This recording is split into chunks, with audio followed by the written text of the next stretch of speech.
Hi guys, luto tayo nitong sopas. Ito yung pang mga sahog natin, carrots, saka itong repolyo, gatas, itong macaroni. Yan po. At syempre may manok tayo, may bawang sibuyas. At syempre, lagyan po natin yung toppings, lagyan ng nilagang itlog, guys. Yan.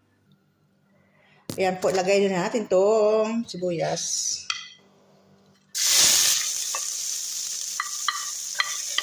Yan. Sunod din natin si bawang.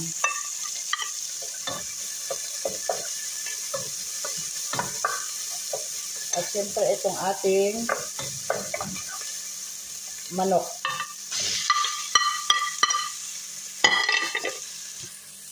Ayan po. Ayan na po. Ito na po yun. Lagyan natin ng asin at saka paminta na powder. Powder lagay natin para hindi natin makagat-kagat yung kuan. At pagkatapos po niyan, lagyan po natin ng tubig. At saka po yung mga ito macaroni, hugasan muna natin. Tapos itong gulay, at saka sunod-sunod din natin. Timplahan, tapos kainin.